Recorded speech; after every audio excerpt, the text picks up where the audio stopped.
kita harus punya value. Jadi untuk perubahan ke Mojopahit itu kita harus tentukan dulu value kita apa. Baik Wilwatikta maupun Majapahit semua artinya sama. Mau diberi nama Wilwatikta atau Majapahit semua berarti sama, dan artinya kalau mau Kabupaten Mojokerto dirubah menjadi Kabupaten Majapahit, kayaknya enak caplok Jombang sekalian. Kota itu juga termasuk dari unsur penyesuaian, itu cukup mudah ya, syarat-syaratnya cukup mudah, cukup diusulkan oleh kabupaten ya, oleh pemerintah kabupaten atau diusulkan oleh masyarakat, supaya mereka itu tahu bahwa Mojopahit itu betul-betul apa, bukan negeri dongeng. Ingin merubah Majapahit sangat argumentatif, sangat beralasan ya. Berarti orang sejarah percaya Gus Dur itu mengeluarkan dekret tahun 2001 Bang. Jadi kalau sudah ditafsirkan boleh, tapi harus berdasarkan bukti juga, nggak boleh menafsirkan secara mitos.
Susi Ratnawati Sos MM itu gelar akademiknya dari beliaunya. Ini pakar administrasi negara, diaturi begini. Ini Bu Susi terus Dr. Andes Sumarno MHum, diaturi begini sejenak. Ini dosen sejarah Universitas Negeri Surabaya, sekaligus beliau ini adalah Sekjen Masyarakat Sejarawan Indonesia Jawa Timur. Kemudian Pak Wicaksono Dwi Nugroho MHum, arkeolog di BPCB. Yang kemarin saya ikut ceramahnya beliau, paparan hasilnya Umitir sama Klinter ya beliaunya. Kemudian yang terakhir Pak Jamil SH MH, dosen Fakultas Hukum Ubara. Jadi yang keempat ya, Kinono Suhartono, berdiri lagi. Ini adalah yang coba pada awal wacana seluruhnya perubahan itu. Ya, dari Kemalingnya. Pada hari ini sesungguhnya kita malam ini itu benar-benar intens. Jadi intensif itu kita tidak diribeti oleh hal-hal yang sifatnya protokoler dalam berdiskusi ya. Jadi kita sepakat ya. Jadi kita tetap pikiran original ya, nyantai tapi penuh berisi dan bermakna. Itu yang dimaksud malam ini kita bilang.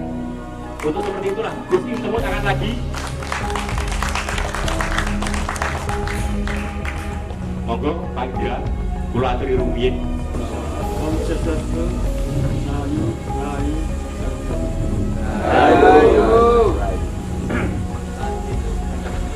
Kami sama-sama Yayasan Mojopahit Baru dan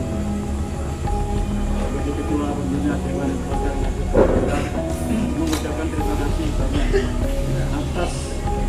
terlaksananya malam yang penuh sejarah ini, di mana kami istilahnya memberikan bagaimana Mojokerto bisa menjadi Mojopahit. Maka kami berinisiatif agar kita mendapatkan dukungan dari grassroots, akar bawah maupun birokrasi dan masyarakat adat serta budayawan dan akademisi agar kita bersatu bersama untuk berjuang menjadikan Kabupaten Mojokerto menjadi Kabupaten Mojopahit. Kita dalam berjuang ini harus yakin bahwa usaha kami ini kita semua tidak akan sia-sia.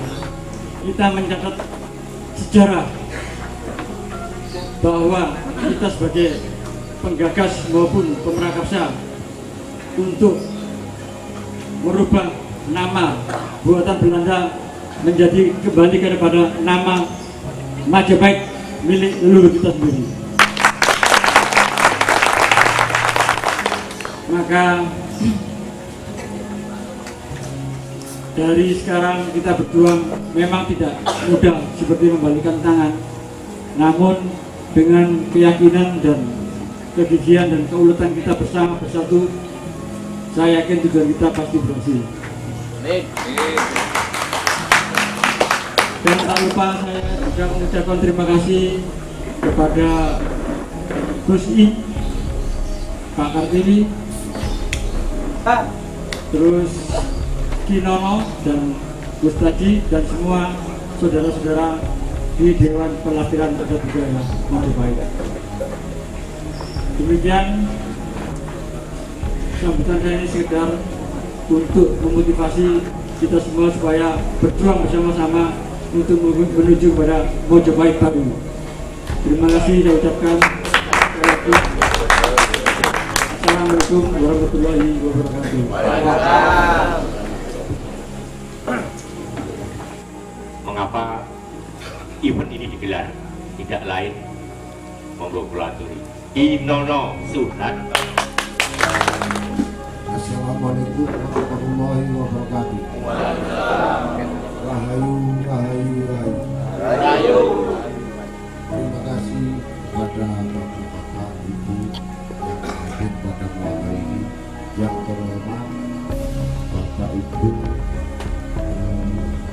yang ahli hukum tata negara maupun ahli sejarah, tetapi saya Ketua Dewan Lembaga Tari Adat dan Budaya Mojopahit periode 2020-2023. Alhamdulillah dan mengucapkan rasa syukur kepada Allah, saya bisa hadir di sini dalam rangka wacana pergantian Kabupaten Mojokerto menjadi Kabupaten Mojopahit. Ini bukan gunung dan bukan alun ya, tapi ini merupakan permintaan atau kehendak seluruh kita, karena di samping kita mengembalikan nama Mojopahit yang sangat amat besar sebagai cikal bakal bangsa Indonesia yang mencetuskan Bhinneka Tunggal Ika, maka kita sebagai warga atau orang Mojokerto menghendaki kembalinya Mojopahit agar masyarakat Mojopahit ini bisa bersatu kembali. Karena saya yakin bergantinya Mojopahit menjadi Mojokerto itu adalah berasal dari pola pikir orang-orang Belanda atau para penjajah untuk memecah belah kita. Karena Mojopahit sifatnya Bhinneka Tunggal Ika, yaitu berbeda-beda tetapi tetap satu, yang mana kita saling menghormati antar umat beragama maupun umat atau suku yang lainnya. Jadi saya yakin, seyakin-yakinnya bahwa dicetuskannya Kabupaten Mojokerto atau bergantinya Mojopahit menjadi Mojokerto itu adalah pola pikir dari orang-orang Belanda atau para penjajah yang sengaja ingin memecah belah kita supaya tidak berguna. Maka dari itu saya sebagai perwakilan Putra Wayang Mojopahit mengharap kembalinya Mojopahit yang sangat besar, yang sangat tersohor di seluruh Nusantara maupun di masyarakat oleh Indonesia. Karena Kerajaan Mojopahit pernah menguasai sepertiga dunia. Maka dari itu kami sebagai Putra Wayang Mojopahit sangat bangga dan sangat mengharapkan kembali agar Mojokerto ini dikembalikan ke Kabupaten Mojopahit dan kotanya tetap kota Mojokerto.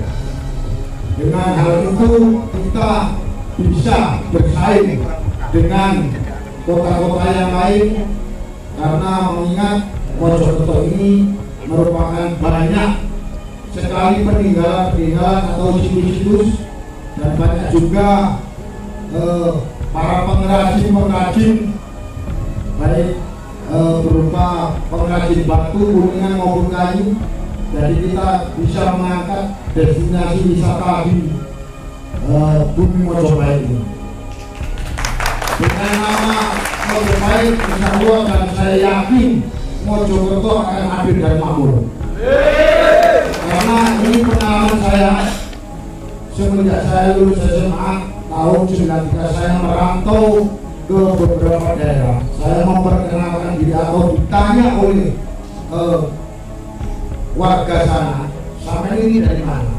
Saya dari Mojokerto. Semuanya tidak tahu Mojokerto itu mana. Baru saya jelaskan Mojokerto itu pusatnya di Jawa Timur, bekas Kerajaan Mojopahit. Baru dia terheran-herankan harus tahu bahwa Mojokerto itu adalah bekas Kerajaan Mojopahit.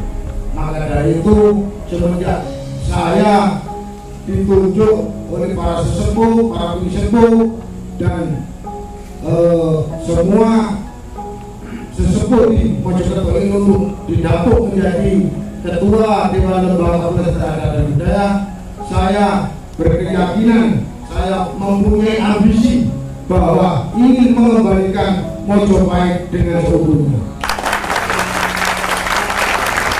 Hal ini semata-mata hanya untuk mengangkat harkat dan martabat serta kehidupan masyarakat Mojokerto, untuk mengangkat destinasi wisata agar kita bisa bersaing, di mana orang Bali tidak sampai ke Borobudur atau Jawa Tengah dan orang Jawa Tengah tidak sampai ke Bali. Kita cegat di tengah-tengah dengan kebesaran Mojopahit yang jaya. Untuk itu saya sebagai perwakilan Ketua Adat Mojopahit mengharap kepada Bapak atau Ibu yang ada di depan ini atau narasumber untuk mencarikan solusi gimana caranya, apa langkah kita agar supaya kita ini Putra Wayang Mojopahit bisa mengembalikan, mengharap kembali nama yang sangat besar itu untuk dijadikan kabupaten di Mojokerto ini. Kami sebagai warga negara Indonesia yang NKRI tidak akan keluar dari NKRI. Kami tetap di bawah naungan NKRI. Tapi permintaan kami karena Indonesia ini adalah jika makanya Kerajaan Mojopahit pencetusnya semua unsur-unsur baik bendera pusaka kita maupun yang terkandung di dalam itu adalah warisan dari Kerajaan Mojopahit semua. Maka dari itu kami sebagai Dewan Lembaga Pelestarian Adat atau warga Mojokerto atau Putra Wayang Mojopahit meminta keistimewaan Mojokerto menjadi Mojopahit. Karena saya yakin, seyakin-yakinnya ini bisa. Dan harus bisa. supaya apa? Kita nanti supaya kalau bercerita kepada cucu kita dengan kebesaran Mojopahit ini tidak dianggap dongeng atau cerita membuku aja. Jadi supaya mereka itu tahu bahwa Mojopahit itu betul-betul ada, bukan negeri dongeng. Jadi sudah dikatakan oleh Bapak Kartini tadi, Kerajaan Singosari sampai sekarang masih ada yang namanya Kecamatan Singosari.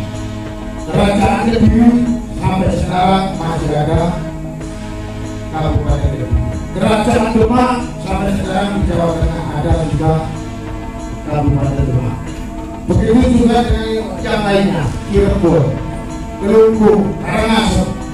Semuanya adalah bekas-bekas Kerajaan Majapahit. Jadi kami sebagai warga Mojokerto, sebagai putra wayang Mojopahit menuntut keaslian atau kembalinya nama Mojopahit yang sangat besar untuk mendongkrak ekonomi rakyat, untuk mendongkrak destinasi wisata di Mojokerto agar bisa bersaing baik secara lokal maupun internasional. Wisatawan mancanegara akan berdatangan. Hanya saja usulan atau wacana kami, gambaran kami tidak minta muluk-muluk, hanya ini dikembalikan sebagai putra wayang Mojopahit menuntut kembalinya nama Mojopahit menjadi kabupaten di Mojokerto ini jadi menjadi Kabupaten Mojopahit. Terima kasih. Wassalamualaikum warahmatullahi wabarakatuh.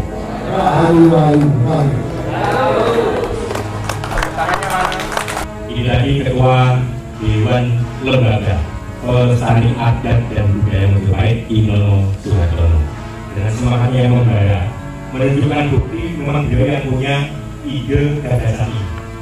Dan Gus Im, Kang Tiwi, Pak Indra, ada Gus Yudi, ada Abah Simon, Abah Haji, semuanya mendengar kata-kata perubahan ini. Sakdep sakit sakit koployo, kita sambut. Tepuk lagi untuk teman-temannya. Ini sudah banyak yang WA saya. Kalau bisa penasaran ahli sejarah Pak Sumarno.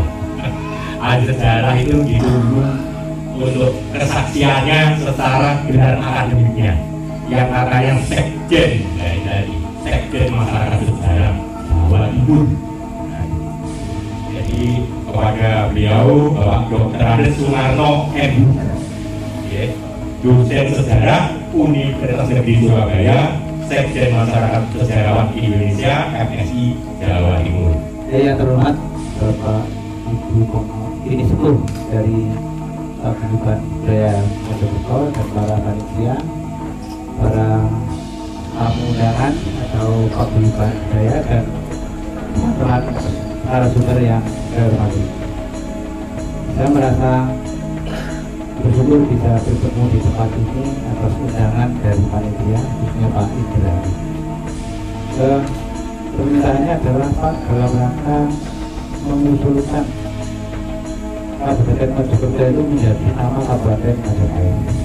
Saya kira saya ya setuju saja kalau hanya mengganti nama, karena setelah reformasi itu banyak daerah yang mengganti nama berbasis budaya atau kultural. Jadi Makassar itu beliau kepada Nangor Aceh dan sebagainya. Tetapi jangan lupa apakah hanya kata atau makna. Misalnya mohon maaf ya, kalau Irian Jaya itu kan ikut RI akan jaya, tapi diganti Papua. Nah, Papua itu dalam makna artiannya kan rambut keriting atau kriwil gitu. Apakah sebutan itu memang menjadi khas mereka ya? Monggo, mereka yang memiliki, mereka yang mengusulkan. Jangan jujur kan permintaan itu iya kan, namanya Papua. Kalau Mojokerto sebelumnya itu kan Japan, kenapa nggak dikembalikan ke Japan? Ini juga mungkin dalam tanda petik bermasalah, karena Japan itu artinya orang yang males. Nah, berarti kalau dikembalikan ke Japan, mungkin ya aku dan Bapak Ibu kurang berkenan. Ini ada, ya, yang saya lihat ada beberapa sumber dari sana. Saya sebenarnya tampil di sini itu akan grogi. Ada satu orang yang saya takuti di sini yang saya tahu sampai itu sebelah kanan saya, Pak Wicak, Pak Wicaksono. Kenapa saya takut? Saya orang sejarah, jadi orang arkeologi. Apa yang saya omongkan itu apa buktinya? Karena kalau arkeologi itu harus ada bendanya dulu. Nah, kalau orang sejarah itu bisa benda, bisa yang metode ketiga itu namanya analisis atau penafsiran. Menafsirkan itu ya boleh. Seperti kemarin sampai sekarang aslinya ada nggak? Ya ada. Itu kalau banyak orang tahu itu ada. Semua orang ya sudah boleh. Nah sebenarnya nggak pernah baca sebenarnya Gus Dur. Tapi orang sejarah percaya Gus Dur mengeluarkan dekret tahun 2001. Jadi kalau sudah ditafsirkan boleh, tapi harus berdasarkan bukti juga. Nggak boleh menafsirkan secara tos. Jadi kalau lihat apapun karena arkeologi nggak ada sumbernya.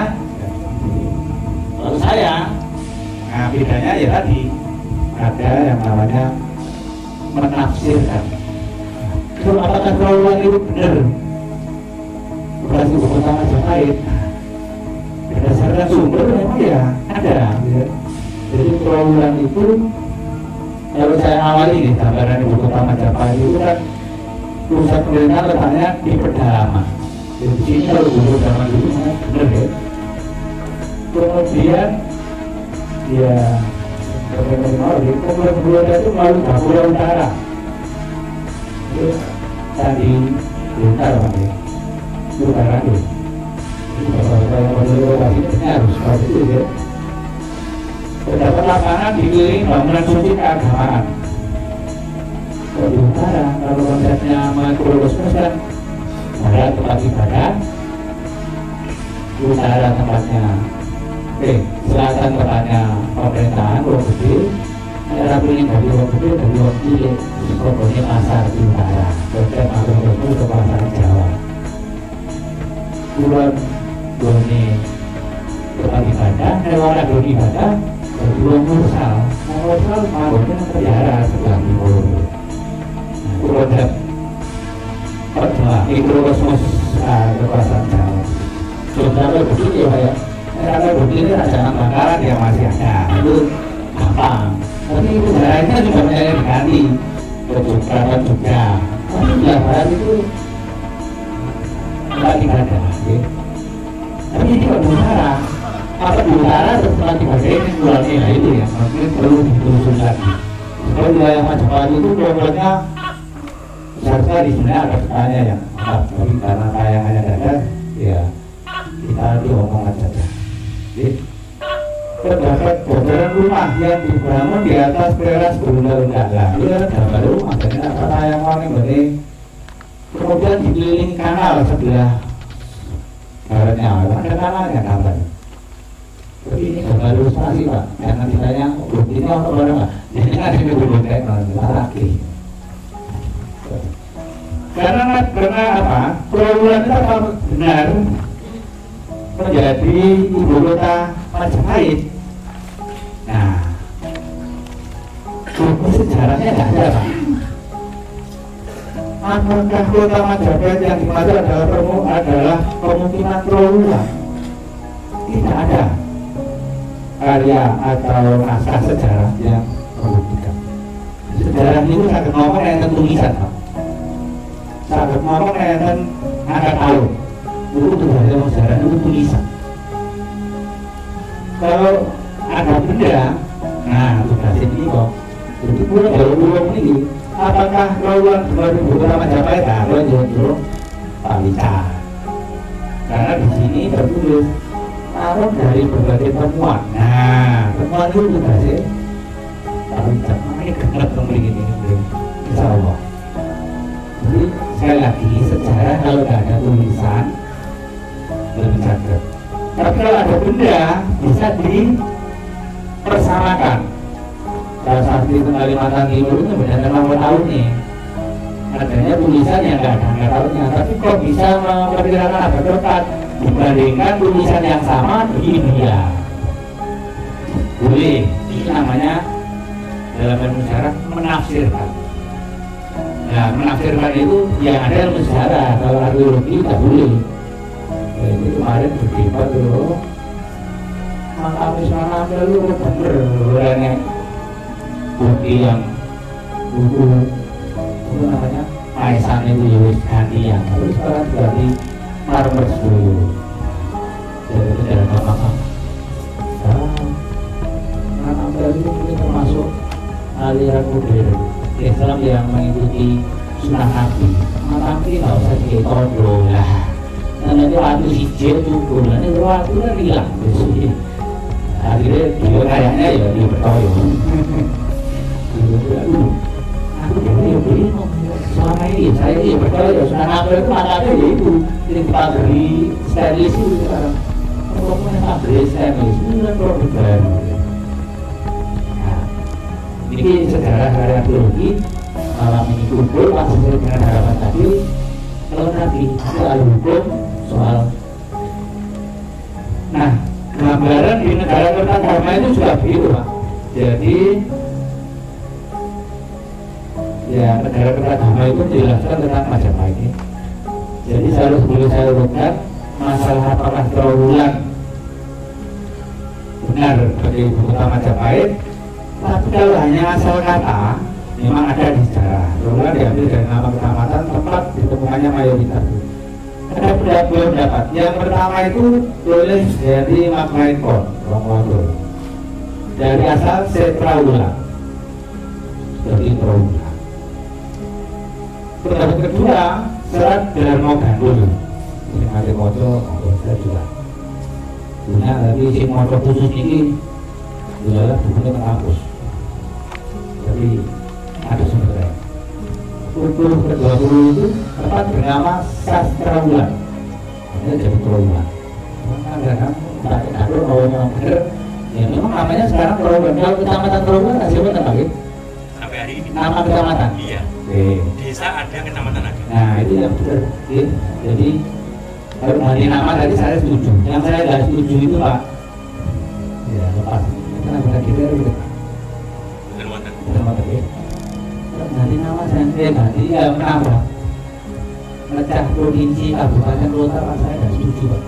Itu melarang rakyat saja. Itu nanti dulu arah-arah politikus.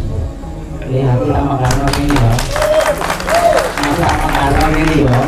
Hubungan umum berawal dari makan tak butuh. Jadi dulu tuh gubernurnya Kiki lebih lulu lah kan kekuasaannya dibutuh Pak. Oh, jadi kota ya, mau nih bupati mau jadi bupati, ada itu di bupati kali kota, kekuasaan ditambah. Tapi saya kesejahteraan Pak, ngapunten. Ini kan minuman sak botol nih, belum minum sak rong air sak narasumber, boten cukup. Lalu malah dibagi rong panitia. Berarti kan butuh rong botol. Ibarat jajan atau minuman, coba Pak. Saat provinsi mah buat makmur, lah kok dibagi dulu. Sing untung sinten rakyat nopo pejabat? Pejabat. Masuk dijawab iki. Dengan perlu lapor DPR. Kulo nang yang jurusan iki. Ada Pancasila, ada PKN, Indonesia Dasar, sejarah Indonesia, pendidikan multikultur, pendidikan nilai dan karakter. Itu yang saya ajarkan Pak. Jadi ya jadi dipraktek lagi di dolar biasa. Makanya ada sejarah, ada Pancasila, ada 1 menit. Siap. Ada Pancasila, ada sejarah itu mana nih Pak? Itu sih belajarnya ini ada api jadi praktek mampu kali kan. Kalau saya kan bukan korupsi. Ya, ngatur Indonesia ada korupsi. Berarti ada sejarah.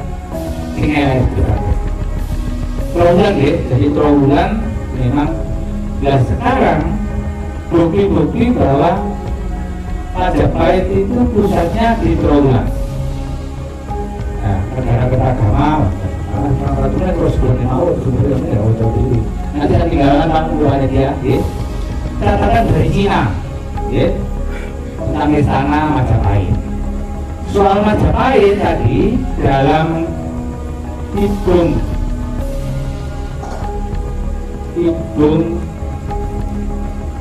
itu orang, nah ini ada dalam kata orang Raden Wijaya itu pendiri Majapahit itu bisa mendirikan setelah Singosari Traloyo itu karena bantuan orang Madura.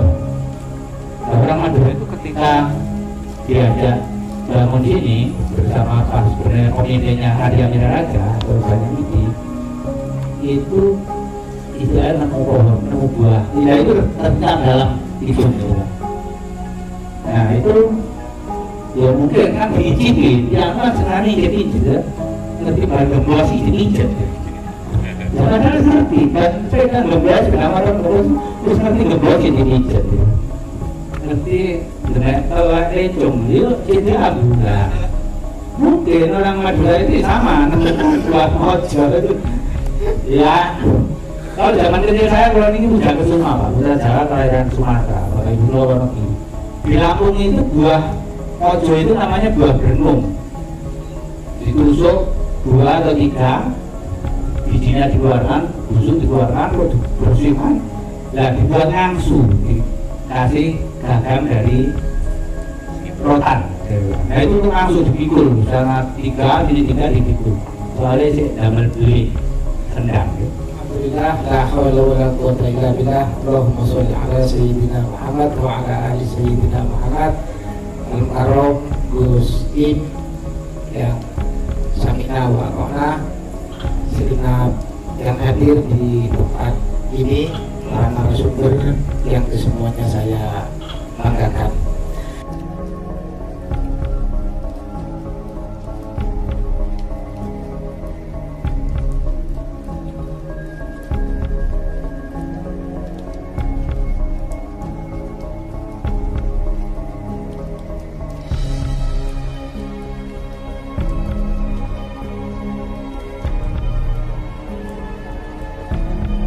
Istilah tingkat 1, tingkat 2 tidak ada, tapi istilahnya adalah provinsi, kabupaten, atau kota. Nah, di pasal 18 Undang-Undang Dasar 45 ada hak-hak atau kewenangan kabupaten kota atau provinsi itu saya simpulkan menjadi 3. Pertama adalah sebagai daerah otonom, yang kedua adalah punya hak sebagai daerah khusus atau istimewa, dan yang ketiga adalah hak untuk melaksanakan adat istiadat dan tradisi-tradisi yang berkembang di wilayahnya. Kalau kemudian daerah otonom, semuanya sudah otonomi daerah sebetulnya, yang berbasis pada 3 asas: desentralisasi, kemudian dekonsentrasi, dan diteruskan nanti Bu Susi mungkin yang bisa menjabarkan hal ini. Nah, kemudian tadi oleh Pak Nono juga sudah menjelaskan kita keistimewaan sebetulnya berbeda, Pak, antara ingin berubah nama dengan permintaan keistimewaan itu berbeda. Di Jogja itu keistimewaan, dan di situ banyak hal-hal yang tidak sama dengan daerah. Contoh, pemilihan gubernurnya umpama di Jogja tidak dipilih, tapi tetap monarki absolut, sistem dinasti.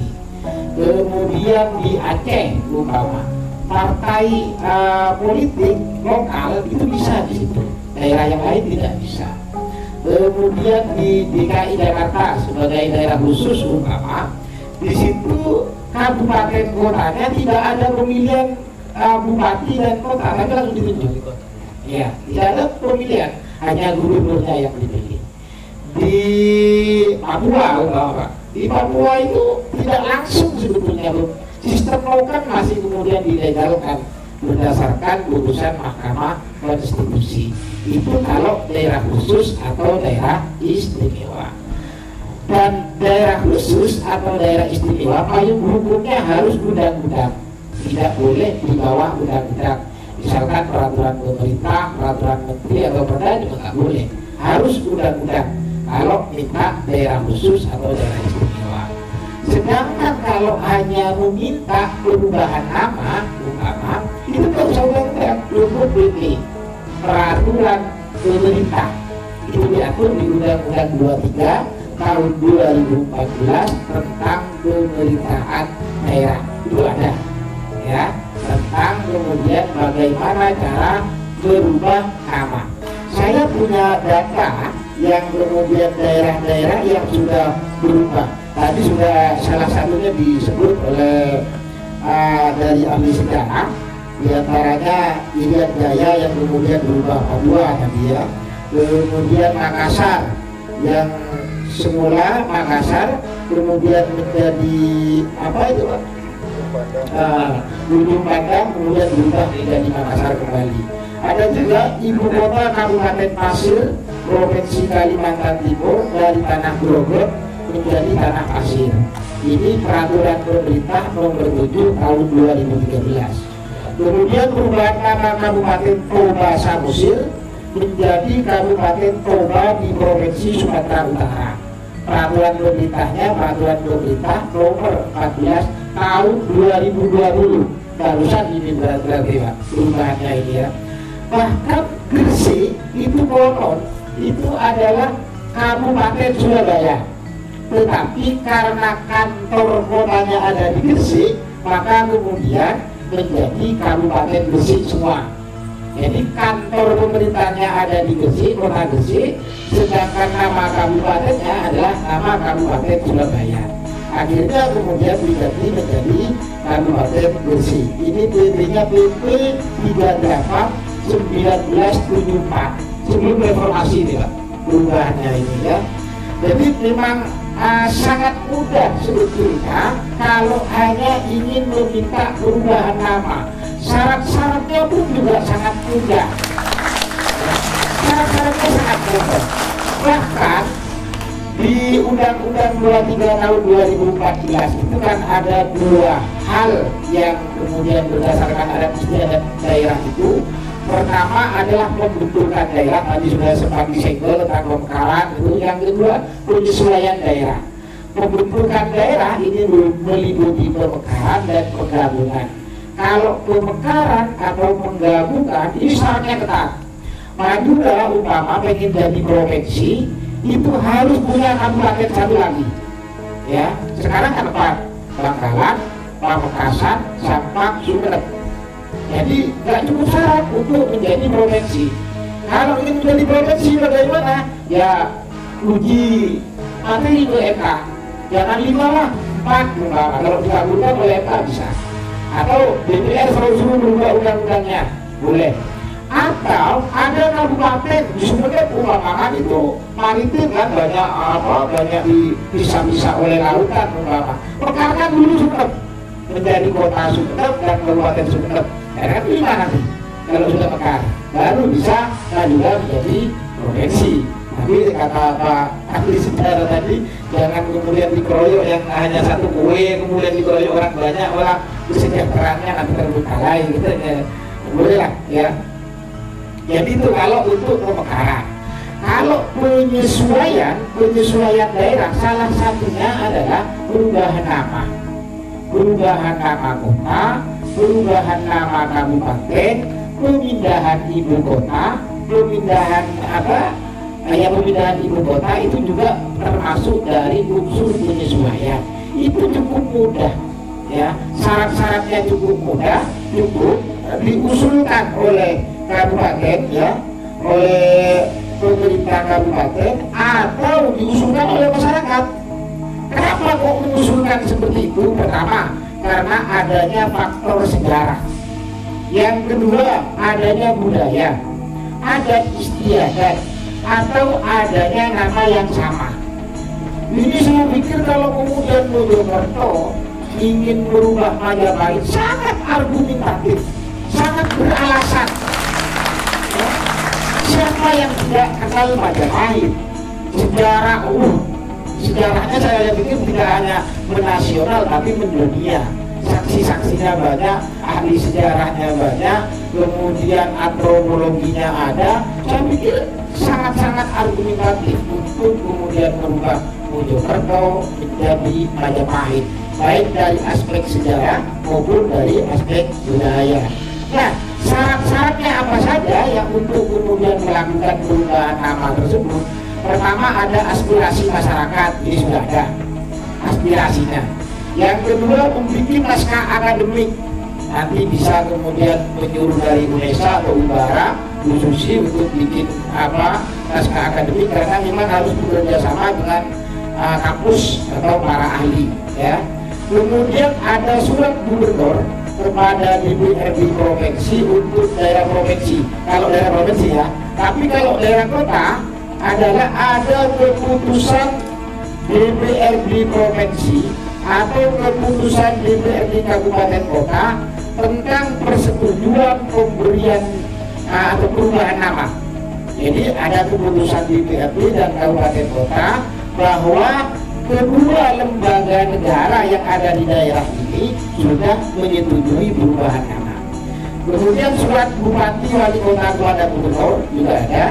Kalau untuk provinsi, perubahan nama provinsi surat gubernur kepada Mendagri ya. Tata caranya bagaimana? Tata caranya Bapak Ibu sekalian, adanya prakarsa dan kesepakatan masyarakat untuk pemberian nama daerah, pemberian nama ibu kota atau pusat pemerintahan, perubahan nama daerah atau perubahan nama ibu kota. Jadi harus diprakarsai oleh masyarakat dulu. Yang kedua, ini ada aspirasi masyarakat. Tadi sudah saya jelaskan juga. Gubernur kemudian menyusun naskah akademik. Kalau untuk provinsi, kalau untuk kabupaten kota, berarti pemerintah kabupaten kota dengan bekerja sama dengan kampus tadi. Kemudian setelah itu menyampaikannya kepada Menteri Dalam Negeri. Kemudian Menteri Dalam Negeri melalui Direktorat Jenderal Pemerintahan Umum memproses usulan pemberian nama daerah, pemberian nama ibu kota atau perubahan nama ibu kota, pusat pemerintahan daerah, dengan melibatkan pemerintah provinsi dan instansi terkait.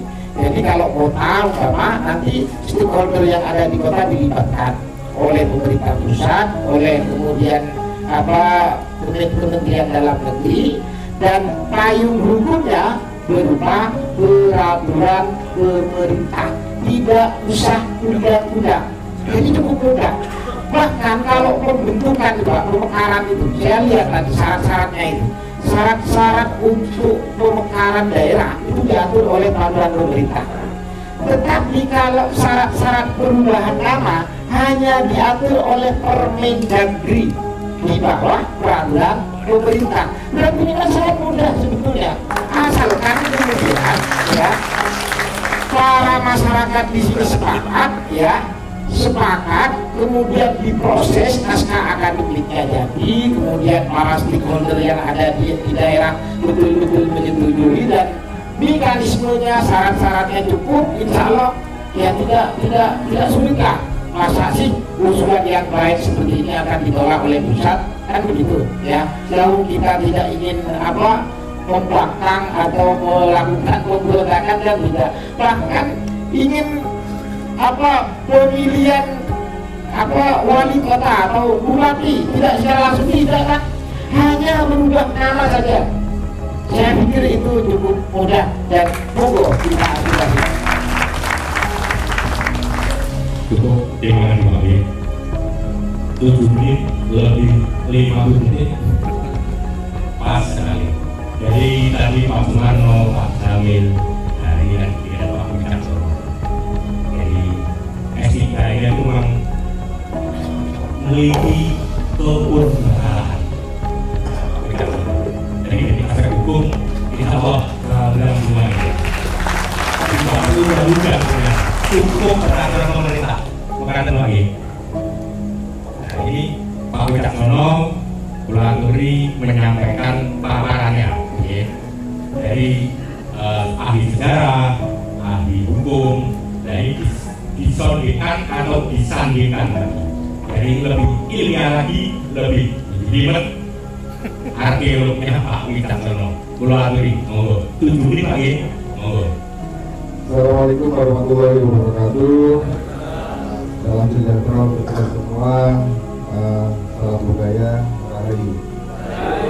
Yang terhormat Pak Hardi, Pak Indra,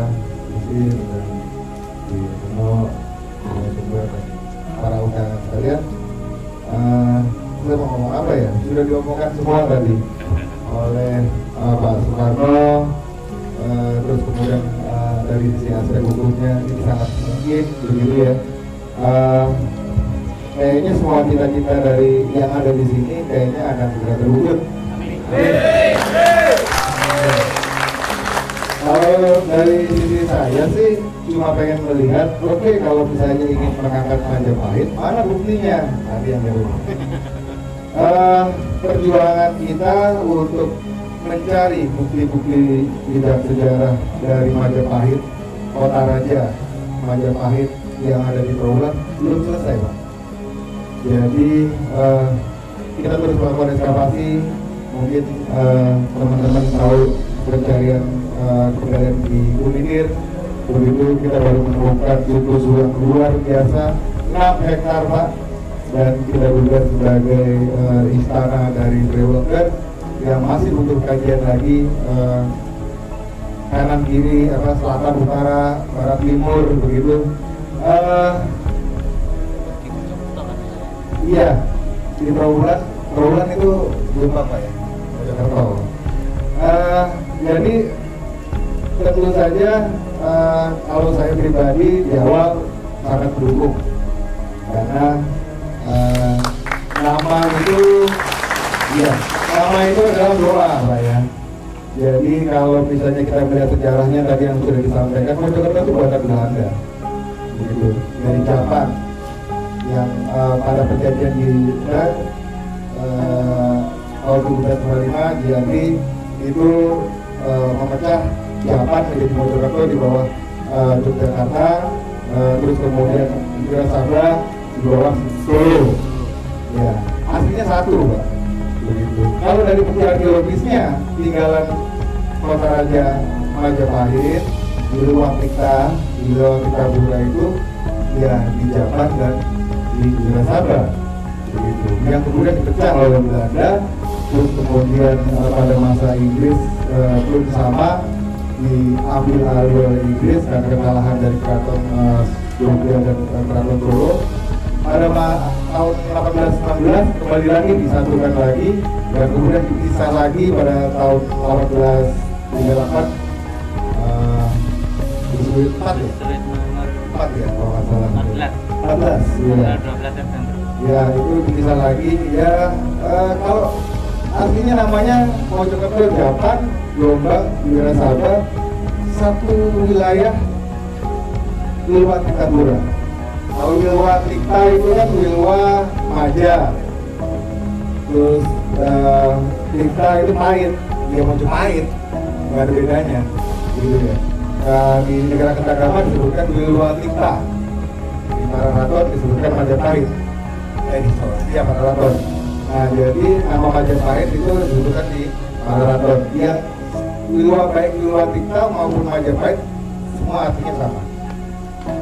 Mau diberi nama Wilwatikta atau Majapahit semua berarti sama, dan artinya kalau mau Kabupaten Mojokerto diubah menjadi Kabupaten Majapahit, kayaknya enak caplok Jombang sekalian, Pak. Karena secara arkeologisnya itu sampai Jombang. Iya, perintahan Dewi Sri itu bagian dari sana. Caplok sekalian Jombang jadi satu kabupaten Majapahit. Hidup Majapahit.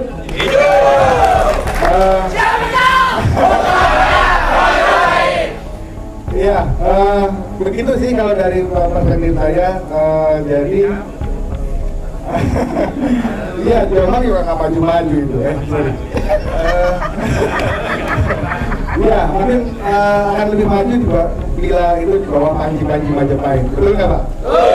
Ya, itu Pak. Jadi secara kesejarahan, ahli sejarah maupun arkeologi semua sepakat Wilwatikta ada di Trawulan. Tapi memang dari sejarah tahun 60, 70, 80 terjadi penjarahan yang luar biasa terhadap Trawulan, begitu ya. Bata-batanya berkubik-kubik diambil, dibawa ke dangkal, diterus menjadi semen merah pabrik semen merah Majapahit di dangkal dulu. Oke, kita lupakan itu. Yang penting adalah bagi tugas saya adalah mencari bukti-bukti lain yang masih terpendam yang membuktikan tata kota yang dulu pernah direkonstruksi oleh Mecklenburg tahun 1924 masih enak itu, temuannya masih banyak. Sutherland tahun 1949, terus kemudian banyak lagi, ada Lisu juga. Semua sepakat bahwa ada di kota Wiwanita, ada di Mojokerto, Trawulan khususnya, yang sampai juga ke Pacet sana, ke Puri, ya, kemudian ke apa namanya, di Jombang lagi. Sampai aja di Jombang, Pak. Jadi begitu, jadi semoga doa itu, nama itu adalah doa. Ketika dia dirubah menjadi Kabupaten Majapahit, pemerintahannya kembali memperhatikan budaya Majapahit. Kalau sekarang kotanya namanya Mojokerto, yang dilestarikan di budaya kolonial. Kayaknya sih gitu ya. Terima kasih Pak. Terima kasih. Lengkapnya Dr. Susi Ratnawati SOS MM, bidangnya adalah administrasi negara. Nanti kalau sudah menjadi Kabupaten Mojopahit, tugasnya dengan sering bupati yang diperlukan dengan monggo melalui paman. Oke, terima kasih. Assalamualaikum warahmatullahi wabarakatuh.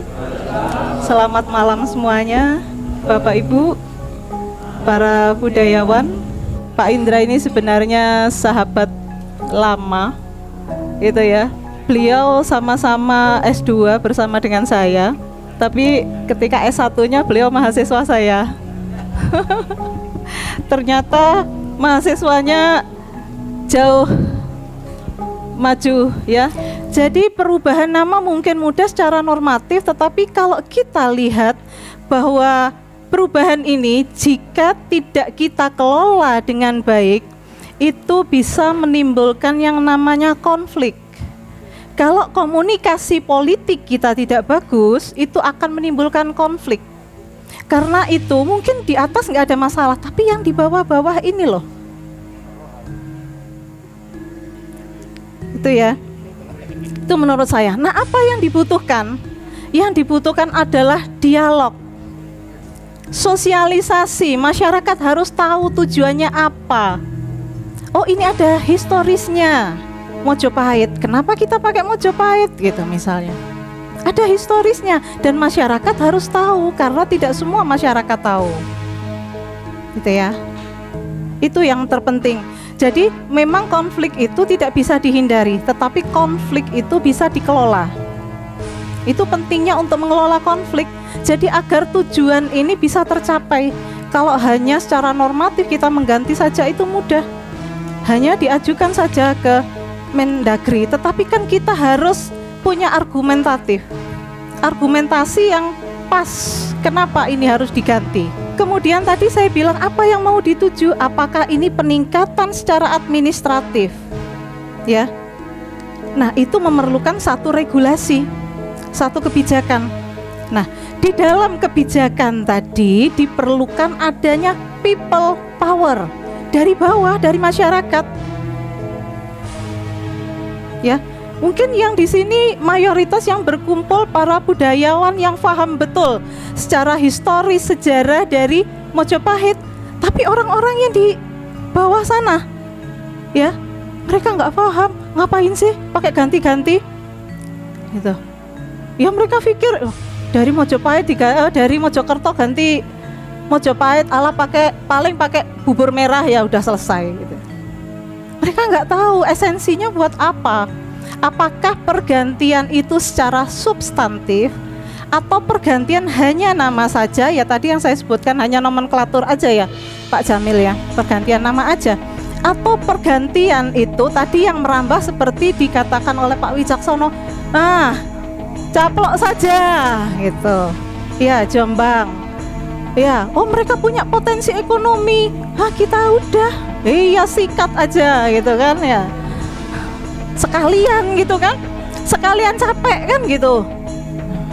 Apakah seperti itu? Nah itu kemudian kekuatan politik, kemudian perjuangan-perjuangan ini. Nah, banyak sekali daerah-daerah yang kemudian memang berganti nama, tetapi mereka perjuangannya luar biasa. Yang sampai sekarang itu Sofifi ya di Maluku sana, yang dia mau pemekaran menjadi satu provinsi, sampai hari ini masih konflik. Itu karena apa? Karena di bawah komunikasi politiknya yang kurang bagus. Gitu, ya.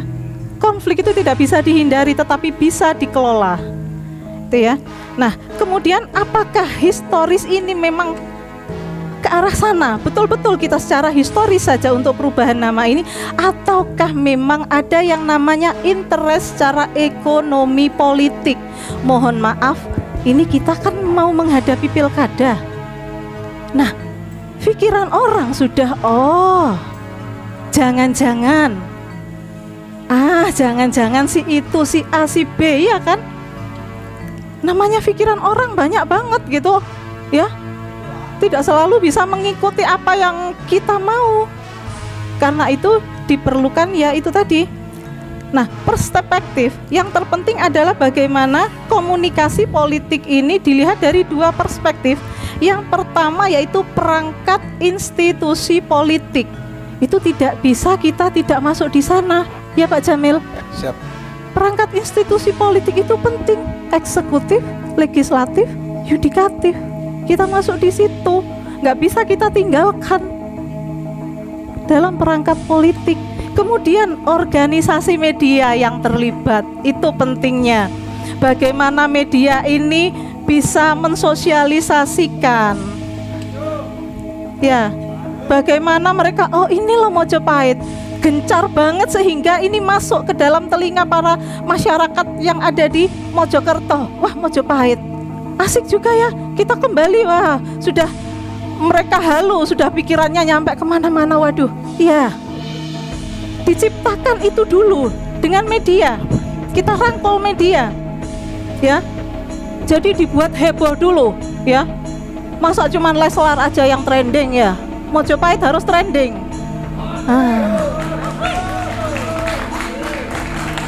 Itu ya. Media berperan sangat penting, media.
Ada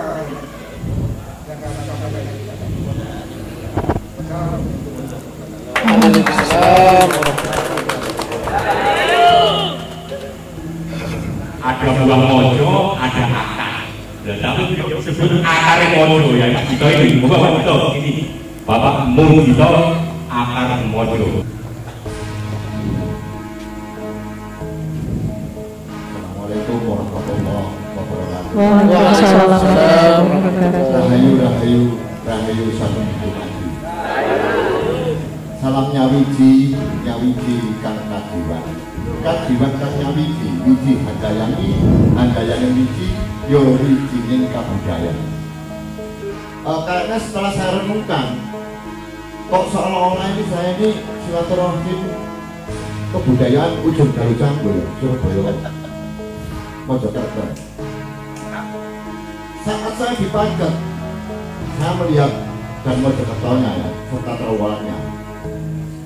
Saya dialog dengan almarhum mertua saya. Ini kadang-kadang seperti gunung emas, gitu. Tapi ada kabut gitu. Ada kabut yang nggak nampak. Mungkin di Mojokerto dan terowongannya kabut ya, pedut-liran gitu. Refleksinya di buku saya, antologi buku saya, pedut-liran. Jadi dia kebelet pedut gitu ya. Ini mesti dikuat. Semakin kita ngerasani, semakin terkuat kelas kabut itu. Ini perspektif spiritual saya. Jadi benar sekali, bisakah kita melihat gunung emas itu, atau kita hanya bisa melihat kuningnya saja, atau bahkan keliru mempersepsikan yang kuning itu yang negatif. Ini Anda sendiri. Pada ilustrasi ini sendiri tambah, tapi saya akan mengajak pertanyaan saya mungkin yang pertama ya, mohon maaf Pak Jamil. Tadi Pak Jamil menyebutkan masyarakat sepakat. Adakah alat ukur yang dikatakan masyarakat sepakat itu? Atau mungkin ini linear dengan ibu ya? Bagaimana argumentasi yang komunikatif di level publik? Bisakah ini diukur sehingga menjadi masyarakat sepakat itu? Ya ini perlu ya. Kalau nggak bisa diukur ya pilihan gitu. Nanti kita bangun narasinya mungkin kurang kuat gitu ya. Nah ini tolong mungkin bisa dicatat ini. Ya. Siap. Oke, siap. Terus yang kedua, tadi saya tergelitik oleh Pak Widak ya. Pak Widak ngomong, bila sombong, gampang, terawulan, perspektif saya terang, bulan padang, makanya ada budaya padang bulan gitu ya. Ini budaya leluhur kita gitu ya. Ada apa dengan padang bulan? Saya tergelitik budaya Majapahit. Pak Widak mungkin dulu ya sempat dikenal gitu ya. FKBM dibentuk oleh BPTIB. Sebenarnya itu kalau ditindaklanjuti itu menarik, forum komunikasi budaya Majapahit ya. Oke ya Pak. Saya mau pengen tahu identitas kebudayaan Majapahit itu apa saja dan apa banyaknya, apa kita bisa mengimplementasikannya dalam tataran publik, atau mungkin adat-adat yang lainnya gitu. Itu ya. Terus yang berikutnya, iya, tadi perubahan itu harus membawa efek ya, efek kemajuan ya. Tadi sejauh mana imajinasi kita bisa mengkonstruksi dalam bentuk verbal kepada publik bahwa kalau kita berubah ke Majapahit itu nantinya akan gini. Siapa yang kondisi narasinya? Saya kira itu yang bisa saya sampaikan. Kurang lebihnya mohon maaf yang sebaik-baiknya. Sekali lagi saya mohon maaf yang sebesar-besarnya. Assalamualaikum warahmatullahi wabarakatuh.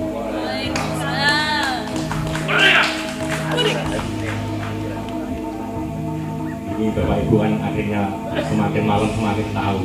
Oh jadi diri Surowayai seperti ini kan dikasih ruang untuk semangat. Lebih semangat lagi. Ya itu Pak Dito tadi. Akari sampai didukung. Ngoyok. Ibu Astri Yulianti Monita Huai SH. Nah, ada tambahan lagi TLA itu saya nggak paham itu jabatan dari luar negeri atau apa. Terus cuma nggak nih Bu Monita, sama saja dengan Pak Toto, juga senior budaya ini. Monggo.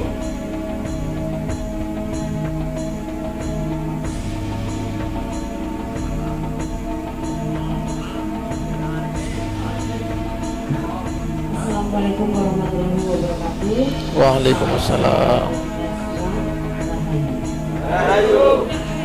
Yang terhormat Ketua Adat Majapahit dan juga para narasumber yang Ketua Dewan serta Hakim dari seluruh paguyuban Majapahit yang hadir pada malam hari ini. Pada malam hari ini saya tertarik dengan perspektif dari politik yang dijelaskan Ibu Susi. Karena kalau dari sejarawan, arkeolog maupun secara hukum itu sepertinya sudah paten. Nah, hal yang harus kita pahami adalah secara politik. Karena kita hidup bukan lagi di zaman kerajaan. Kenapa saya bilang bukan di zaman kerajaan? Karena memang di Indonesia ini kita harus memahami daerah istimewa seperti Jogja dan Aceh memang mendapatkan keistimewaan khusus.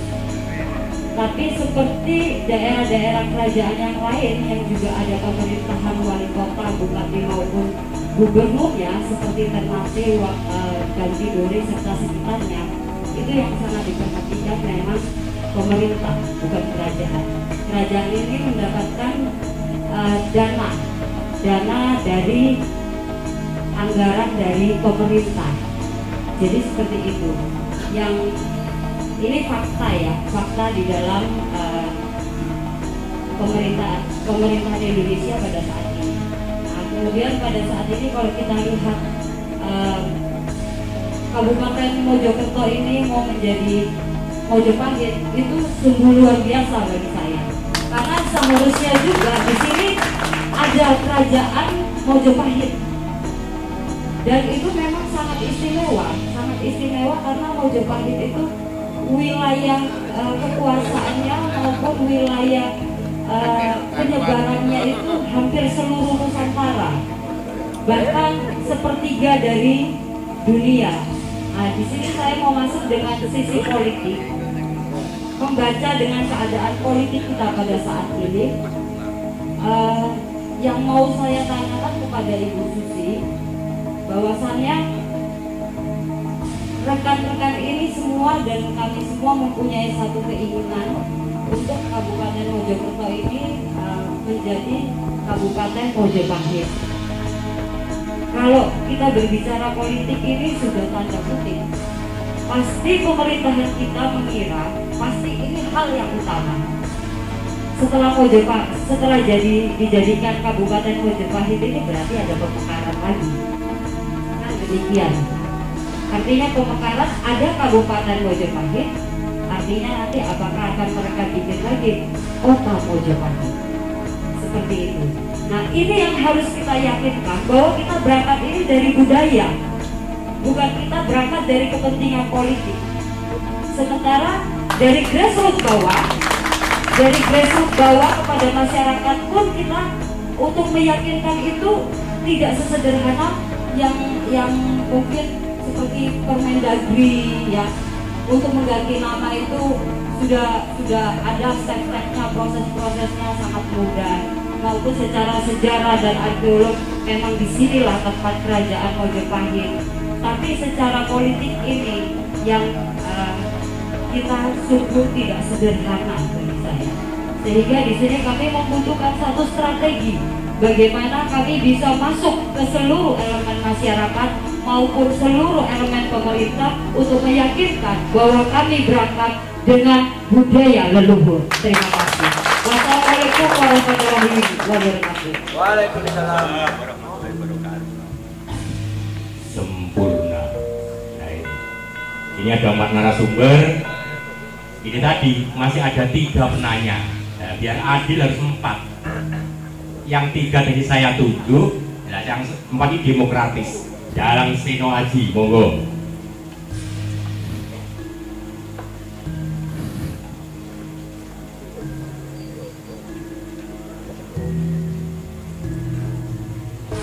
Assalamualaikum warahmatullahi wabarakatuh. Waalaikumsalam warahmatullahi wabarakatuh.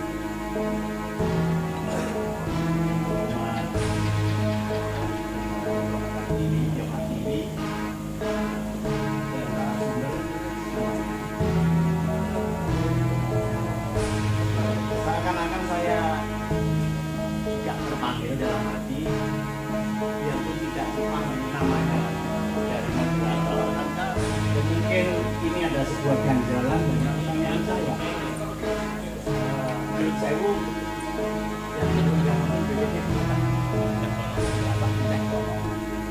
dulu saya pernah menulis ada apa kantor BP3 dulu, sekarang BPJP kok dibangun, ada apa saya menulis waktu itu karena saya adalah termasuk saksi sejarah di mana di sini ono bebek diulang lagi. Setiap penemuan yang dimunculkan dari tanah, entah itu membuat batu bata atau itu para petani yang mengelola asawannya menemukan arca atau menemukan emas dan yang lain-lain, dulunya itu ada kata bebek diulang lagi. Artinya ada beberapa orang oknum mengaku dari BP3, beberapa oknum dari kepolisian mengambil barang itu untuk diselamatkan di BPJP atau BP3. Tapi ternyata kalau dikejar barang itu ke kantor tidak ada. Makanya saya nulis, kenapa kok kantor ini didirikan? Buat apa?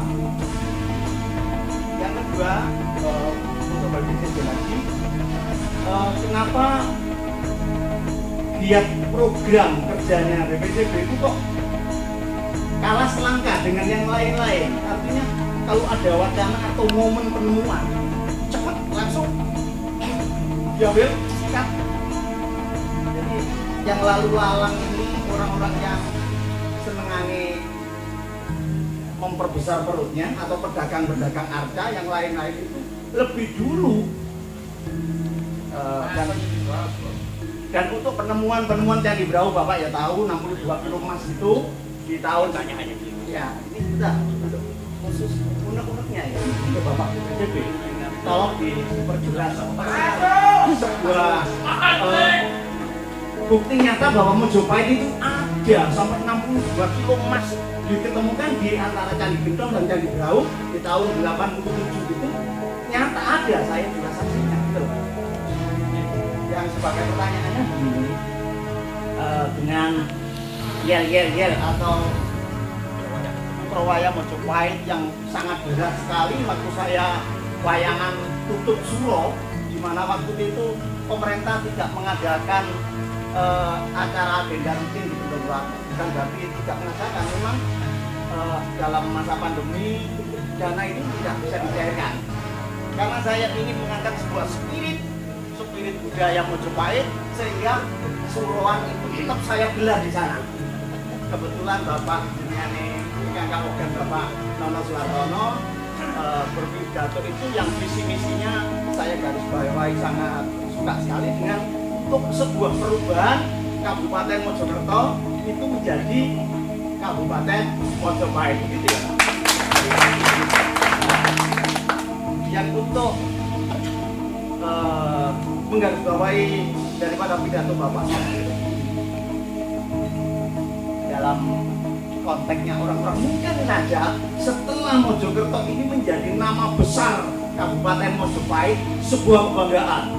Mungkin yang kelahiran di Mojokerto tiba-tiba pergi ke Sumatera, ke Lampung dan sebagainya. Aku Mojopahit dengan gagahnya seperti ini. Untuk ini wacana apa? Saya anggap Mojokerto sudah menjadi Mojopahit gitu kan. Saya sangat mudah-mudahan ini benar-benar terjadi. Mojokerto menjadi Kabupaten Mojopahit. Terus langkah apa dari bapak-bapak kita ini setelah menjadi Kabupaten Mojokerto? Sosialisasinya apa?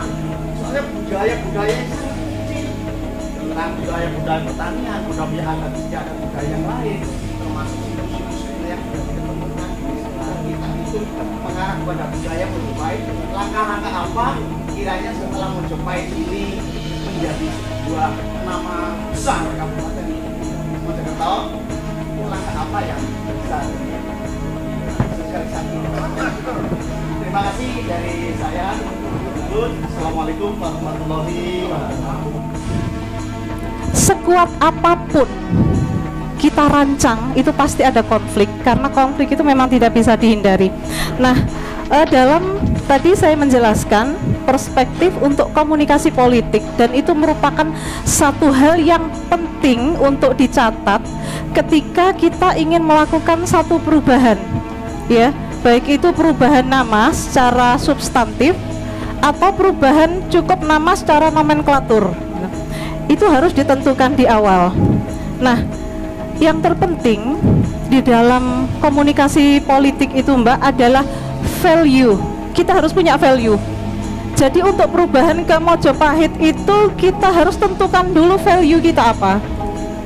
Kita harus punya value. Kemudian dari value itu lakukan identifikasi. Kita punya cagar budaya, kita punya wisata, kita punya peninggalan-peninggalan Mojopahit. Kan itu hanya statement. Kita punya, saya loh di rumah punya gelas bagus, saya loh punya ini dan itu, ya kan? Tetapi tidak diidentifikasi. Setelah identifikasi, lakukan identifikasi itu di semua Kabupaten Mojokerto. Kalau kita ingin merubah menjadi Mojopahit, apa yang perlu kita identifikasi? Setelah diidentifikasi, lakukan pemetaan. Tadi value-nya apa? Ya, value utama, value kita adalah bahwa di perubahan ini kita ingin kembalikan kejayaan Mojopahit misalnya. Berarti itu lebih ke historis. Berarti apa ya? Bapak Ibu yang ada di sini sebagai pencetus itu ingin merubah hanya nama saja, tanpa merubah tata pemerintahan, luas wilayah, administratif, atau mau dirubah semua.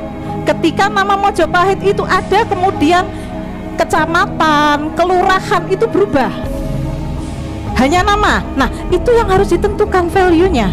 Berarti hanya secara historis, identifikasi. Habis itu lakukan pemetaan, kemudian lakukan komunikasi politik. Itu penting agar masyarakat paham, ya. Tadi berhubungan dengan elit politik, kita nggak bisa kemudian hanya membuat satu statement saja seperti ini. Oh, kita mau berubah. Loh, apa nih sing mau dirubah? Kenapa harus berubah? Seperti yang dijelaskan oleh Pak Jamil, itu ada naskah akademik. Disitulah orang bisa baca dengan naskah akademik itu, ya.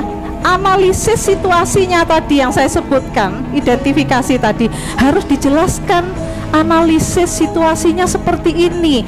Dengan Mojokerto itu kok misalnya merasa bahwa kemajuannya kurang bagus, kurang pesat gitu ya, kok ini aja gitu.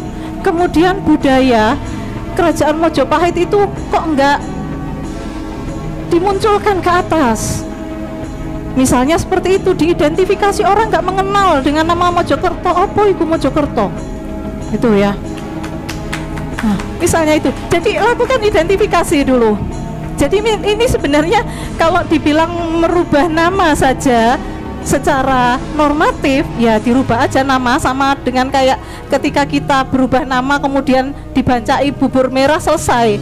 Tetapi kan tidak seperti itu. Tidak semudah kita membalikkan telapak tangan untuk merubah nama itu.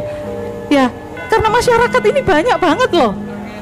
Dari kelas menengah ke atas, menengah ke bawah, dari yang pendidikannya SD, SMP, SMA, ya, S3, SD, SMP, SMA itu S3 ya. Nah, itu jadi pemikiran mereka akan berbeda. Tentukan dulu value. Ya Mbak, jadi itu, tentukan value, kemudian lakukan identifikasi, lakukan pemetaan, buat naskah akademik. Orang kan nggak bisa ilmu kebatinan, kita mau apa? Harus kita tuangkan itu dalam tulisan step by step. Mulai dari identifikasi bisa berbentuk deduktif atau induktif.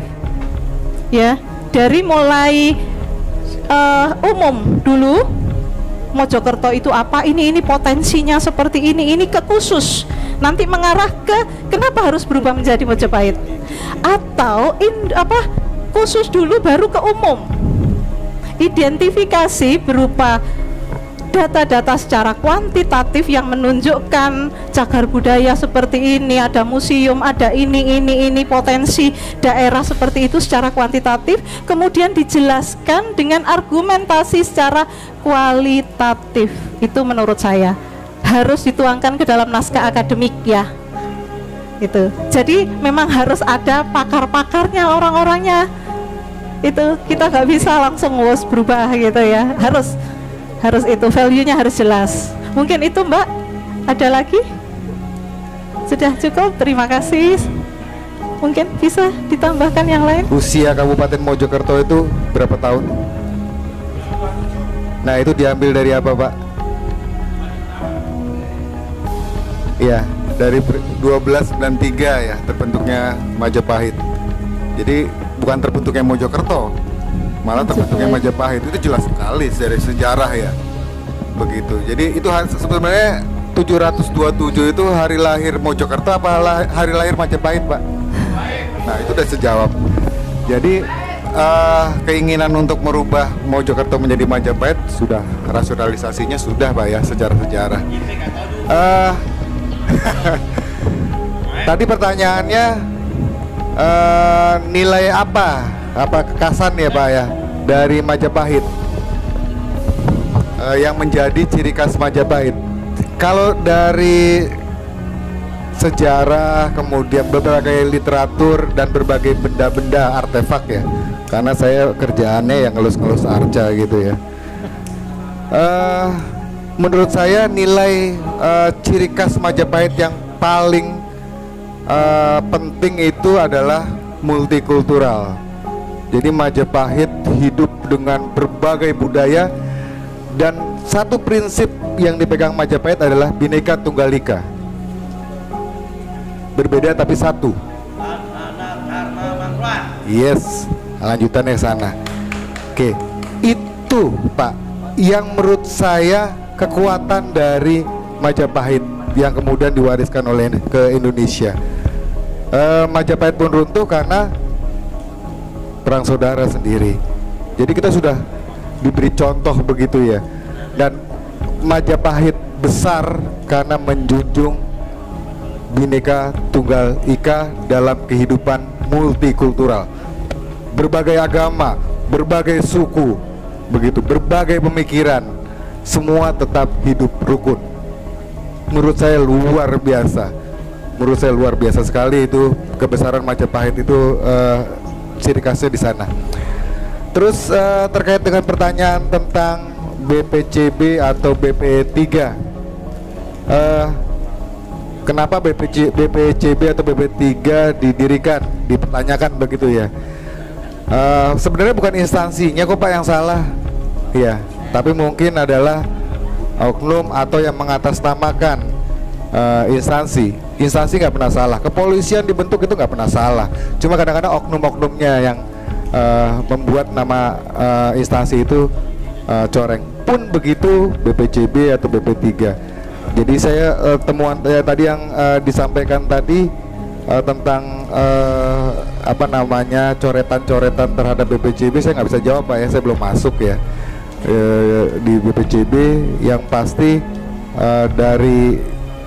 dari sekian coretan-coretan, kenapa kok kalah sama antik, kenapa sama itu hanya sebagian kecil Pak. Lihat dong sisi positifnya, beberapa situs masih kita pelihara, masih kita rawat, jangan dilihat negatifnya aja begitu ya. Terus kemudian BPCB juga bebannya terlalu besar. Kita menangani ini wilayah kerjanya 38 kabupaten kota, Pak, dengan anggaran sekelas dinas. Anggaran dipecah-pecah keliling Jawa Timur begitu. Tentu tidak akan maksimal. Trawulan sendiri akhirnya juga tidak maksimal karena ya mau gak mau seperti itu kan kondisinya. Harusnya memang ada BPCB khusus trawulan begitu yang menangani ini, dan 2021 wacana itu digulirkan ada badan sendiri yang untuk menangani trawulan, sedangkan ada badan lain yang menangani wilayah Jawa Timur. Jadi beban kerja kita SDM, orang-orangnya, terus kemudian dananya jadi tidak terbatas. Begitu ya Pak ya. Kalau misalnya tadi yang diceritakan bukan instansinya Pak yang salah Pak, begitu ya. Dimanapun sama semua kok, ada oknum ya gitu. Itu aja yang bisa saya ceritakan. Kalau nanti berlanjut nanti saya ada kena coret lagi.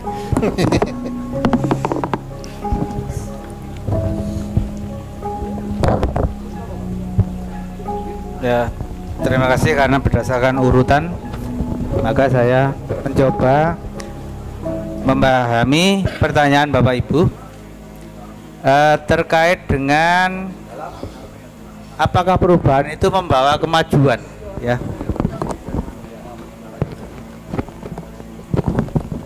Nah, oleh karena itu perlu dibuat namanya kajian atau naskah akademik.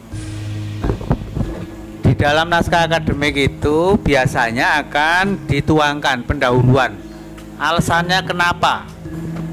Kemudian ada kajian filosofis.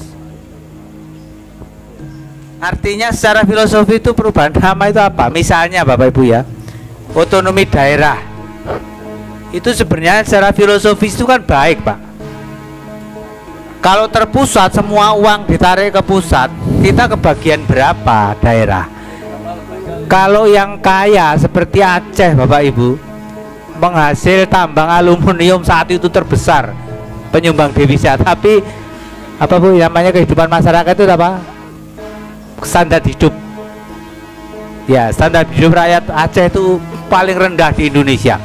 Coba penghasil devisa dari aluminium Aceh terbesar sekian ratus miliar hanya dikembalikan sekian ratus juta gitu.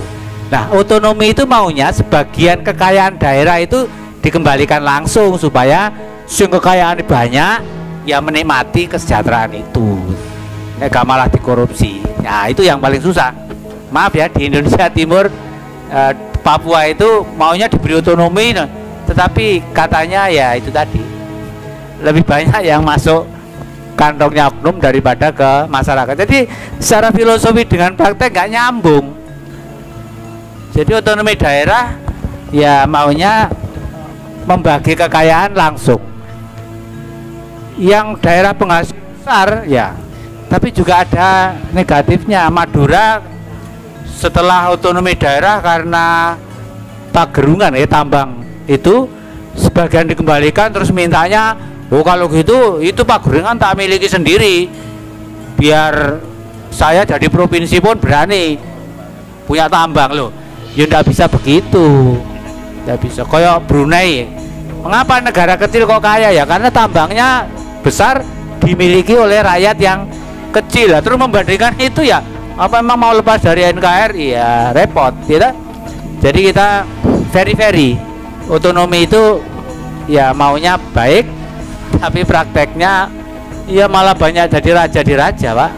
Nah kalau raja di raja mengatur rakyat enggak apa-apa, tapi mengkorupsi malah merata itu ya. Misalnya perubahan nama jalan ya, secara filosofinya kan baik. Jawa Timur Pak Gubernur kemarin Soekarwo maunya jalan Dinoyo itu diganti Pasundan, jalan Mastrip diganti jalan Pajajaran. Maunya itu berdamai secara budaya, karena warisan Gajah Mada ini yang Pekoroyat Pitaloka Citrorosmi itu putri cantik dari Pasundan mau dinikahi Hayam Wuruk. Menurut Hayam Wuruk akan dijadikan permaisuri, tapi menurut dari Gajah Mada itu sebagai taklukan, karena Pajajaran sudah ditaklukkan permaisuri istri itu ke sini, Pitaloka itu ke sini, ya kita keluhkan, tapi tidak mau. Maka terjadilah penghabisan keluarga Pitaloka di Bubat itu. Nah, Pitalokanya masih hidup, tapi keluarga aku mati kabeh, semua prajurit, ya lebih baik saya bunuh diri. Dendamnya itu orang Pajajaran sampai sekarang, Pak, orang Bandung, orang Sunda tidak mau menikah dengan orang Jawa Timur. Saya dulu pernah pengalaman teman saya bangku kuliah itu putus di tengah jalan. Guru yang menceritakan itu masih tetap profesor namanya Nina Lubis yang mendapat Habibie Award itu, Prof Aminuddin dari Surabaya dan Nina Lubis dari Pajajaran. Prof Aminuddin itu mau bikin fragmen tentang Bubat, untuk intinya dibuat lakon sing berdamai, Pak, secara budaya. Tapi Pak Amin jangan membangkitkan ular tidur loh. Jadi dendam sejarah masih disimpan 600 tahun, Pak. Nah, 1400 sekarang 2020 kan 620 tahun masih disimpan, Pak. Pak Soekarno maunya berdamai dengan budaya, nama jalan diganti, filosofinya itu bagus, tapi kalah dengan ya para praktisi. Wah, dalan wis mapan-mapan lah ya, secara filosofi bagus, sama dengan jalan Bung Tomo di Ngagel. Ya saya sebagai tim ahli cagar budaya Pemkot Surabaya, hal-hal gini ya staf ahlinya wali kota. Lah, jalan Sutomo yang di Ngagel itu kan hanya 100 meter sekian atau 200 kurang. Maunya secara filosofi itu menghargai pahlawan mosok 200 meter gitu loh. Lah, kami tim ahli cagar budaya memang dimintai pertimbangan. Ya secara filosofi menghargai pahlawan itu yang besar lah. Mau dibuatkan jalan yang panjang di sana, lapangan apa itu Gelora Bung Tomo sana dibuatkan yang panjang. Tapi masyarakat yang praktis ya, mulai ke jalan dulu diperjuangkan dengan bertumpah darah. Nah, artinya secara filosofis bagus, secara sosiologis, nah makanya ada pendekatan sosiologis perubahan nama maupun otonomi itu. Loh, masyarakat kok gak mau nerima, lah harus didamaikan. Saya usul, loh yang ngono yang ke situ ya jalan Bung Tomo tetap nggak apa-apa, yang sana jalan apa itu? Ya Bung Tomo yang sebagai Gelora, ya jalan Gelora Bung Tomo, begitu loh maksud saya. Jadi dibedakan jalan Gelora Bung Tomo. Nah ya, kalau Bung Karno sudah yang jalan Mer itu, Pak, ya. Kemudian pendekatan historis. Nah, artinya kalau Mojokerto tadi berdasarkan statut zaman Belanda tahun 1938 diganti menjadi Mojokerto. Raffles, Wirosobo dan itu malah digabung. Nanti serahkan ke Belanda, ganti Mojokerto lagi. Ya apa kita tadi dari Japanan. Japanan itu dulu tempat Hayam Wuruk singgah pertama ketika berkunjung ke Lamajang gitu. Jadi pendekatan historis penting tidak mempunyai makna. Lah kalau mempunyai makna nanti akan semangat. Orang itu kadang-kadang kan apa tadi Mas Wicak, Asmo Kinoro Jopo gitu, Pak. Nama itu membawa doa gitu. Jadi kalau namanya bagus mungkin masyarakatnya menjadi bersemangat, digerakkan mudah. Kemudian kajian sosiologis, ekonomis, mungkin psikologis. Wong Mojokerto ini diarani Mojopahit, wah secara psikologi bangga, semangat kemana-mana berdagang, wah semangat Majapahit dibangun lagi. Monggo. Nanti kalau apunten tadi ada usulan supaya diadakan dengan para pemangku kebijakan DPR, pemerintah dan LSM. Ya, kajian ini kalau bisa dibuat dulu, Pak. Jadi nanti orang sejarah ya dipanggil lagi, orang arkeologi, pendekatan arkeologi dan hukum. Nah, pendekatan hukum juga pendekatan politik. Nah, kita kumpul sering-sering kumpul kan enggak apa-apa, Ibu ya. Pak, nggih. Monggo, saya kira itu. Makasih. Baik, terima kasih. Pertanyaan saya ke saya Pak Mbah Jito tadi ya. Tapi sebelum menjawab Mbah Jito ada beberapa hal yang ingin saya tanggapi. Kenapa kemudian kalau perubahan nama itu harus menggunakan PP? Kok tidak cukup surat keputusan saja? PP itu dalam bahasa Belandanya itu regeling, mengatur. Kalau keputusan itu basiking, menetapkan. Kok tidak menetapkan saja? Nah, perubahan nama ibu kota itu berbeda dengan perubahan namanya Nia Ramadhani Bakri umpama. Itu berbeda. Itu cukup penetapan dari pengadilan. Karena memang nggak ada implikasi apa-apa, hanya pada dirinya sendiri. Akan tetapi kalau perubahan nama kota ada implikasi terhadap pengadministrasian. Jadi umpama kan ada kop, ada logo, ada nama, itu dalam surat menyurat itu kan pasti berimplikasi. Sedangkan kota itu akan membawai dinas-dinas, bahkan ada juga organisasi vertikal yang ke atas, Departemen Agama, kemudian Polres, itu kan vertikal ke atas. Itu pasti juga ikut administrasinya itu, ya.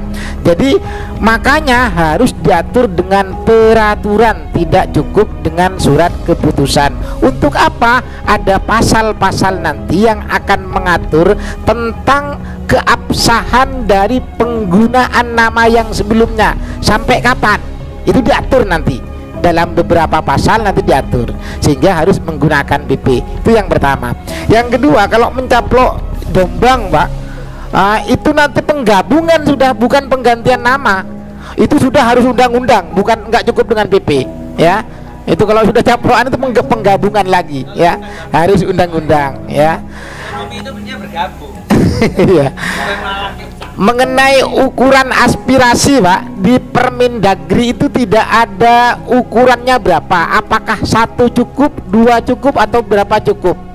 Karena tidak ada ukurannya, sepertinya memang kelengkapan administratif ini nanti kan diusulkan oleh pemerintahan daerah. Dari Pemkot diusulkan, nanti dilampirkan aspirasi masyarakat itu.